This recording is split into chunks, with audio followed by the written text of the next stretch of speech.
Break के बाद एक बार फिर से आप सभी दर्शकों का अन्नदाता कार्यक्रम में स्वागत है। प्रदेश के जिन किसान भाइयों ने तोरई की फसल उगाई है, उनकी फसल में इस समय फलों की तुड़ाई का काम चल रहा है और इस अवस्था पर फसल में कुछ कार्यों को करना जरूरी होता है ताकि फसल से अधिक उत्पादन प्राप्त किया जा सके।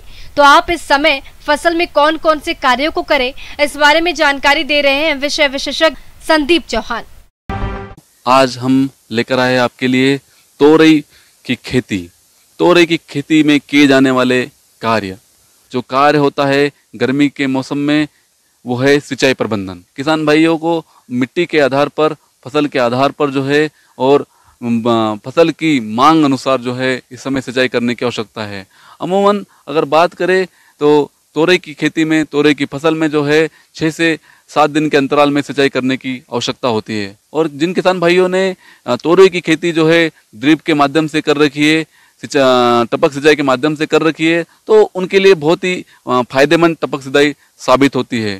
तो किसान भाइयों को ये सब तकनीकों का समावेश अपने खेतों में करना चाहिए। साथ ही साथ जो है हम अभी बात करें कि इस समय फसल जो है, तोरई की जो फसल है वो पोषण मांग रही है, तो इसके लिए जो है परनी छिड़काव जो बहुत ही कारगर सिद्ध हो रहा है। परनी छिड़काव के रूप में किसान भाइयों को जो NPK आता है 19-19, इसकी जो है 1 किलोग्राम मात्रा प्रति एकड़ की दर से 150 लीटर पानी में घोल बनाकर छिड़काव करे, या अगर कोई किसान भाइयों ने इसको कम लगा रखा है तो 100 ग्राम प्रति 15 लीटर पानी में किसान भाई घोल बनाकर छिड़काव करता है, तो इसके परिणाम बहुत ही बेहतर मिलते हैं। और जिन किसान भाइयों ने जो है ड्रिप लगा रखी है, तो वो किसान भाई जो है वेंचुरी के माध्यम से फर्टिगेशन कर सकते हैं और इसका जो है बहुत ही अच्छा जो है परिणाम इसका प्राप्त कर सकते हैं। तोरई की फसल में कीट और रोग द्वारा अधिक नुकसान पहुंचाया जाता है, जिसके कारण फसल उत्पादन पर विपरीत प्रभाव पड़ता है। अगर आप इन कीट और रोगों के नियंत्रण पर ध्यान नहीं देते हैं तो आपकी पूरी फसल नष्ट हो सकती है, इसलिए आप इनका समय रहते नियंत्रण करें। सबसे बड़ी समस्या जो आती है कीट की, बीमारी की, तो कद्दू वर्गीय फसलों में हम देखते ज्यादातर जो है यही पंपकिन बीटल जो बहुत ही तेजी से लगता है कद्दू वर्गीय फसलों में। तो इसके लिए जो है किसान भाइयों को जो है पंपकिन बीटल के लिए जो है अल्फा मेथिर नाम की जो दवाई है उसकी 25 से 30 ml मात्रा प्रति टंकी के हिसाब से जो है किसान भाइयों को उपयोग करना चाहिए।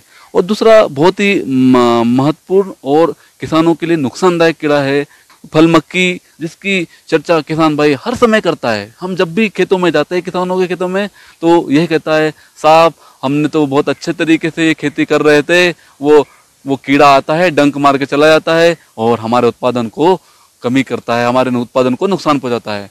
ये जो फल मक्खी कीट है ये बहुत तेजी से इसका संक्रमण इस समय होता है और वो फूल से जब फल बनता है उसी अवस्था में डंक मार देता है, तो आने वाला जो फल होता है वो कुबड़ा होता है और मार्केट में इसको कोई खरीदता नहीं है।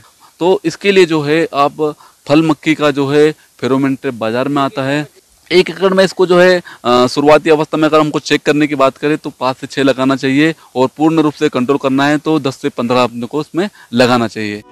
इसके अलावा आप फल मक्खी कीट के नियंत्रण के लिए प्रोफेनोफास 2 मिलीलीटर दवा को प्रति लीटर पानी के हिसाब से घोलकर 7 दिन के अंतराल पर छिड़काव करते रहें, जिससे आप इस कीट पर नियंत्रण पा सकते हैं।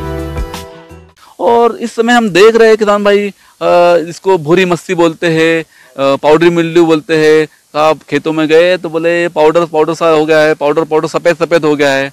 तो कोई सफेद मस्सी बोलता है, कुछ अलग अलग नामों से बोलता है। क्षेत्र विशेष के आधार पर बीमारी का नाम अलग अलग होता है। समझने की बात अगर हम करें तो जब सफेद पाउडर जैसा जम जाता है ऊपर और नीचे जमता है तो जिसको हम डाउनी मिल्ड्यू बोलते हैं, ऊपर जमता है तो हम उसको बोलते हैं पाउडरी मिल्ड्यू।